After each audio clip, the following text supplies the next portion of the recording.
Ерлі-зайыптылар тыныш өмір сүріп жатады. Алайда, кейінгі уақытта әйелі күйеуінің үйге кеш келіп, сенбі-жексенбі күндері бір жаққа кетіп, жандарында болмай қоятынынан секем алып жүреді. Негізі, бұл әйел сабырлы болатын. Бұрқылдап сөйлеу, ерінің бетінен алу деген мінезінде жоқ болатын. Дегенмен, үй ішін ұмытып, жолдасының далада жүргені көңіліне қатты әсер етті. Көрші әйелдер де тілдері сумаңдап, күйеуің соңғы уақытта үйде көп болмайды, біреу-міреу тауып алған болар, деп қажап тиісетін болған. Осындайдың ықпалынан да бір күні әйел Құдайдан кешірім сұрап, байының артынан аңдуға шықты. Күн жексенбі болатын. Соңына түскен көзден еш қапері жоқ жолдасы қала шетіндегі ескі бір үйдің қақпасына кіріп, көзден таса болды. Әйел де қақпадан ішке енді. Аулада қалың ағаш бар екен. Соның тасасында тұрып тыңдады. Жел көзі ашық терезеден іштегілердің дауыстары анық естіліп жатыр. Мұның құлағына баланың қуанып көкелегені мен әйелдің сыңырлай күлгені және өз күйеуінің дауысы естілді. Жақындай түскен. Әйел үні еркелегенде шықты. Әріге шыдап тұра алмаған бұл келген ізімен кейін қайтты. Кеудесін өксік қысып, күйеуімен бірге өткізген бүкіл өмірін есіне алды. Егілген күйі үйіне келіп жатып алды. Артынан күйеуі келді. Оған сыр білдірмей өзінің сырқаттанып қалғанын айтып жата берді. Осы күннен кейін екеуінің арасында түсініксіз ахуал орнап, әйел күйеуінен жиіркенетіндей күйге түсті. Бірақ сыр бермей, кірін жуып, асын беріп, бар шаруаны бұрынғысынша оқтасып жүрді. Бір күні күйеуі үйге қонбады. Ертеңіне бірақ келді. Әйелдің бар шыдамы таусылған. Жолдасы жексенбіде әлгіге бет түзегенде тағы да соңынан қалмай барып, олардың қылмысының үстінен түспекке бел буды. Қойнына лыпылдап тұрған өткір кездікті де тығып алған. Күн кеш болатын. Күйеуі сөмке толы азық-түлікті көтерген күйі үйге кіріп кетті. Бұл тұста сол дауыс естілер терезенің алдында тұр. Іште бала жоқ сияқты. Бұл жолы әйел салмақты сөйлеп отыр. Сізге рахмет. Ұлым сіздің көмегіңіздің арқасында аяғынан жүретін халге жетті. Алла қосса, аз күннен соң ол ауруханадан шығып қасыма келеді. Жаңа сөйлескем, жағдайым жақсы. Көкеме сәлем айт деп жатыр. Ол сізді көке деп кетті. Солай айт деген жоқ едім. Өзі ғой баланың. Менің күйім мынау, байымнан айырылғалы, осы баламен. Енді сіз бұл үйге келе бермеңіз. Өз бала шағаңыз бар, білем. Ол қызыңыздың өсіп кеткенін айтқансыз, бірақ зайыбыңыз бар ғой, ол не ойлайды? Ол кісі сондай сабырлы, бәрін түсінеді дегенсіз. Сонда да, ол әйел ғой, көрші көлем бар. Сөйтіңіз. Енді сіз бізге келмеңіз. Мен көшеге хабарландыру өлдім. Үй қызметшісін аламын. Ал балам келген соң бәрі жақсы болып кетеді. Сіздің бізге жасаған жақсылығыңызды қалай өтерге білмеймін. Мені жаныңыздан қуа бастадыңыз ба? Сіздерге менің көмегім әлі де керек емес пе? Маған солай сезіледі. Шарты жолда тастап кету. Алла риза болсын сізге. Осы көмегіңіздің өзі біз үшін зор көмек. Екі дүниеде бақытты болыңыз отбасыңызбен. Сіз уәде еткенсіз, ұлым аяғынан жүріп кеткенге шейін көмектесемін деп. Ал ұлым кеше аяғынан тұрды, бүгін жүрдім дейді. Рахмет сізге. Дәрігерлерге қаратып, қаражат беріп, сау боп тұрыңыз. Енді бізге келмеңіз. Осы араға шейін естіген үй сыртындағы әйел сыртқы есік ашылғанда селк ете түсті. Күйеуі екен. Күртесінің жағасын көтеріп алып, қақпаға қарай беттеп барады екен. Арада күндер өтті. Күйеуі жұмыстан соң үйде, сенбі-жексенбі күндері де үй шаруасымен болады. Әйел бұл жұмбақ сырдың бүге-шігесіне шейін білгісі келді.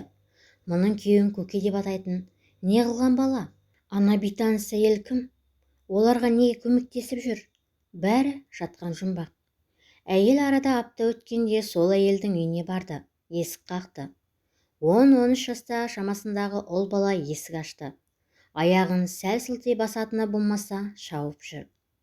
Мама, бір апа кеп тұр. Кіріңіз деп жатыр. Бұл балаға қорап тәттісін ұсынып ішке өтті. Үй мұнтаздай таза. Барлық жиһаз жұпыны болса да, орнында. Ішке кіргенмен ортада состиып тұрып қалған бұған арғы бөлмеден: «Қысылмаңыз, диванға жайғаса беріңіз, мен қазір киімімді ауыстырып алайын», деген әйелдің дауысын естіп, төрдегі жұмсақ диванның шетіне отырды. Аздан соң арғы бөлмеден қоларбаға отырған әйел кірді.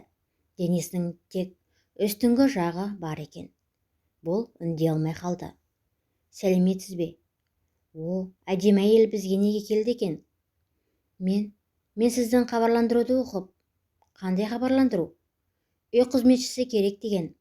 Иә, сонымен», деп мүгедек әйел сырын ішіне бүгіп, келген адамды тыңдап алып, үй қызметі жұмысына қабылдады. Сөйтіп арада біраз уақыт өтті. Екі әйел бір-бірін жақсы біліскендей, тіпті достасып кетті. Бала да үй қызметшісін апа деп іш тартып тұрады. Енді үйге әйел кештетіп келетін болған. Күйеуі ондай қызғаншақ жан емес, бірақ бірде әйелінің демалыс күндері неге үйде болмайтынын сұрағанда: «Бір құрбымның баласына қарайлап жүрмін, оған менің көмегім ауадай қажет», деп жауап қатқан соң күйеуі үндемей қалған. Күндердің бір күнінде мүгедек әйелден бұл сұрап қалды: «Бұған дейін балаңыз екеуіңіз қалай тұрып келдіңіздер? Сіздерге кім қарайлады?» «Сізден осы сауалды көптен күтіп жүргем. Осыны неге бірінші күні қоймадыңыз?» деп әйелдің бетіне сынай қарады. «Есіме келмепті, кешіріңіз». «Сіз бұл үйге хабарландыру арқылы келдім дейсіз. Шыны керек, мен ешқайда да хабарландыру бергенім жоқ, ойым болған. Бірақ ауруханадан балам аман-есен келген күні ол ойынымнан айнығам. Біз балам екеуміз ешкімге керексіз болып қалғандай күй кештік. Жол апатына ұшырап, күйеуім опат болды. Біз ұлым екеуміз де мүгедек болдық. Мен екі аяғымнан, ол дене мүшесі түгел болса да жүре алмай жатты. Бізді ұзақ емдеді, үйге шығарды. Сол күні үйге әкеліп тастаған адамдардың ішінде басқаларға қарағанда жаны ізгі, өзгелерге болсын деп тұратын бір айрықша адам болды. Сол адам балама да маған да ақ жүрек пейілмен қарап, осы уақытқа шейін жәрдем беріп келді. Ол кісінің кім екенін білгіңіз келеді ме? Атын айтайын ба? Әлде өзіңіз?» деп мүгедек әйел бұған сынай қарағанда, жүзін жас жуған әйел: Ол Жомарт па?» деді. «Иә, ол сіздің күйеуіңіз, Жомарт Бекбосынұлы болатын. Сіз мені қалай танып қойдыңыз?» «Осы үйдің табалдырығын аттаған сәттен бастап. Сізге менің болмашы ақшам керек еместігі, жұмыс іздеп жүргенде күйде еместігіңізді жүріс-тұрысыңыздан, өзіңізден сезіліп тұрды. Әрі айтпап едім, мен ешқандай хабарландыру бергенім жоқ деп. Сонда сіз мені жазған хабарландыруды қайдан оқып жүрсіз?» «Тіпті көршілерімізге де ондай әңгіме айтып көрмегем. Сөйтіп, сіз өзіңіз ұстап бергенсіз. Сосын мен де сіз бастаған мысық пен тышқан ойынына еріксіз кірістім. Бірақ сіздің де өз күйеуіңіз сияқты сондай атал ақ белді жан екеніңізге әбден көзім жетті. Ұлыма да, маған да жақсы қарадыңыз. Ешбір арам ойыңыз болмады. Үйімізге, өз үйіңізге қарап, ас-суымызды жақсы баптадыңыз. Күйеуіңізге қарыз болғандай, енді біз сізге де қарыз болған жайымыз бар. Бірақ күйеуіңізден айырмашылығы, мен сізге аздап та болса өз зейнетақымнан ақша төлеп тұрдым емес пе?» деп мүгедек әйел мейірлене риясыз күлімсіреді.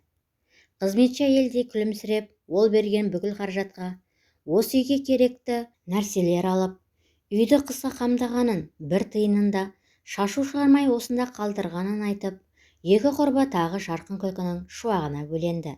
Айтпақшы, Жомарт Бекбосынұлының бірде үйіне келмеуінің себебі сол күні балаға ота жасайтын болып, сонымен бірге ауруханада қонғаны себеп болыпты.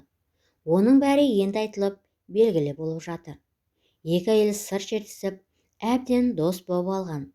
Күйеуіне деген секем көңілі орынсыз қызғанышына ұялағанмен, оның арты осылай боларын ойлады ма? Енді қос құрбы осы ахуалды Жомарт Бекбосынұлына, жеткіншек Нұрқасымға қалай айтамыз деп бас қатырып отыр. Жақсы адамдарды бір-біріне шебер байланыстырған әзіз Алла бұл жағдайдың да шешімін оңай келтірер.